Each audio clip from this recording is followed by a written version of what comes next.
Bonjour et bienvenue pour ce tour d'horizon hebdomadaire de décryptage de l'actualité économique et géopolitique en mode affranchi. Je salue tous les abonnés de TV Liberté pour cet épisode que je vais intituler « La France rétrogradée derrière l'Espagne et la Grèce ». Allez, je vous arrête tout de suite. En fait, il n'y a aucune considération péjorative à l'encontre de la Grèce ou de l'Espagne, qui sont deux pays que j'apprécie beaucoup. L'Espagne qui a par exemple eu le bon sens de se sortir du guêpier du marché commun de l'électricité, ce qui lui permet aujourd'hui de voir ses déficits ramenés pratiquement à 3%, tandis que nous venons de franchir le cap des 6%. Et puis la Grèce, elle aussi, est parvenue à rééquilibrer ses finances. Bon, c'est vrai, en écrasant le niveau de vie des Grecs. Au cours des 10 dernières années, ils ont perdu entre 25% et 30% de leur niveau de vie initial. Mais la Grèce est quand même un pays absolument merveilleux. Alors quand je vous dis que la France est ravalée derrière la Grèce et l'Espagne, c'est purement factuel. Et ça ne concerne en fait que le domaine de notre dette. Et oui, figurez-vous que pour la première fois de l'histoire, eh bien, la semaine dernière, on a assisté à ce double événement que personne n'aurait cru pensable il y a même de cela seulement 3 ans. Oui, la dette française aujourd'hui inspire moins confiance que la dette espagnole, puisque les bonos espagnols affichent un rendement de 2,92 à 2,95%, ça c'est le refinancement à 10 ans, tandis que nos OAT, de même maturité, affichent entre 2,96 et 3%.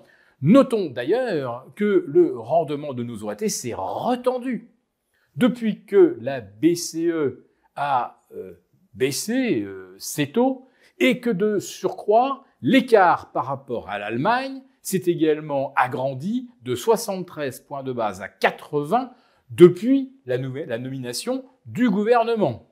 Et je vous parlais également de la dette grecque. Eh bien, figurez-vous qu'aujourd'hui, la Grèce se refinance moins cher que la France sur 5 ans à 2,45, 2,48, quand la France se refinance à 2,58, 2,60. Oui, il y a déjà 12 points d'écart entre la Grèce et la France.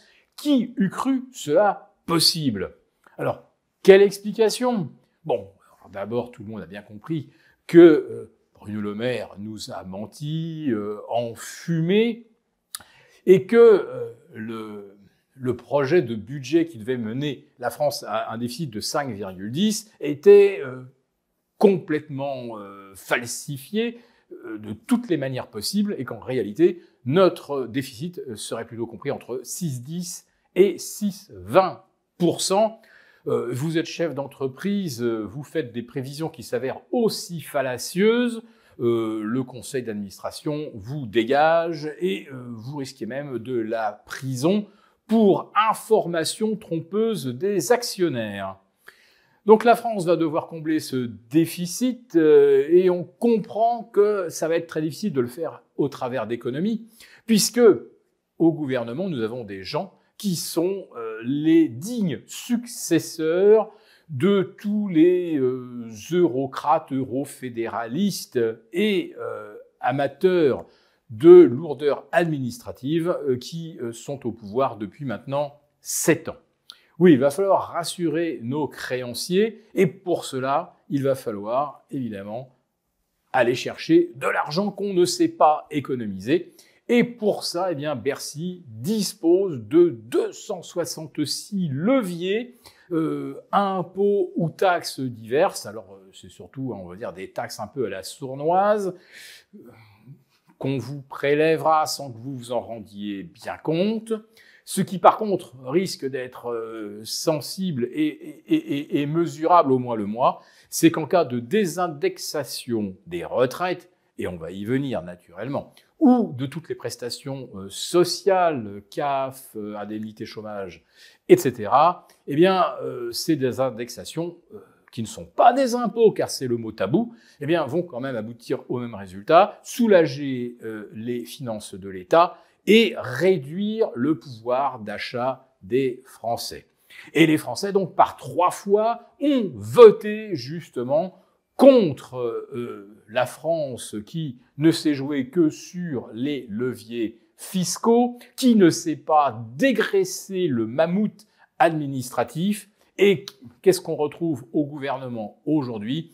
Eh bien, des gens qui ont un profil encore plus macroniste et plus euro-fédéraliste que l'équipe précédente, avec, il suffit de citer par exemple 3 noms, celui de notre ministre des Affaires étrangères, donc monsieur Jean-Noël Barrot, qui est un euro-fédéraliste convaincu, également un anti-russe qui prône les bombardements en profondeur sur le territoire russe au risque de déclencher une escalade nucléaire, mais lui, il est vraiment tout à fait aligné sur le discours de l'État profond américain qui dicte sa conduite également à la diplomatie européenne, avec Madame Karas qui a été nommée donc comme un petit peu chef de la diplomatie européenne en remplacement de ce monsieur Borrell, et qui est viscéralement anti-russe et qui veut même aller leur faire la guerre. Mais il y a encore plus pro-américain au gouvernement, avec monsieur Benjamin Haddad, qui lui sera le lien en fait entre Matignon, l'Élysée et Bruxelles. Et alors lui, c'est un lobbyiste américain. Il a participé également, il a travaillé en tant que directeur de think tank américain. Il est également, je crois, responsable d'un dialogue franco-américano-israélien. Bref, c'est véritablement la voix de l'État profond américain au gouvernement français, lui aussi étant viscéralement anti-russe. Il a peut-être raison de ne pas faire confiance à M. Poutine, mais vouloir chercher à l'escalade du conflit en Ukraine, c'est évidemment quelque chose d'assez dangereux.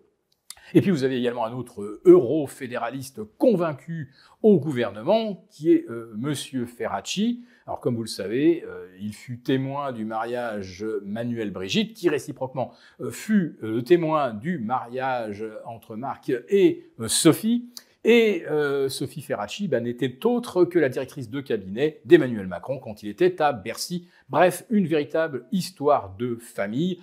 Le cercle du pouvoir se resserre de plus en plus autour du président.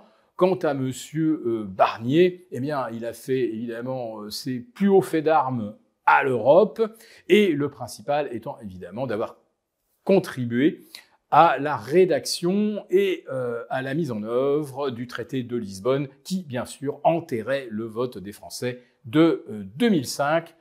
Donc, combien de temps va durer ce nouveau gouvernement ? Nous n'en savons rien, mais les créanciers de la France craignent qu'ils ne tiennent pas longtemps. Nous avons conçu à votre attention un rapport spécial que vous obtiendrez gratuitement en cliquant dans le lien en description de cette vidéo.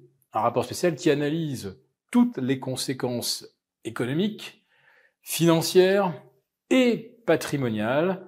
Et bien sûr, ce rapport vous offre également des mesures, des initiatives à mettre en place très rapidement pour protéger votre épargne, celle de vos proches. Tout ça donc dans un rapport gratuit que vous obtenez en cliquant en bas de cette vidéo.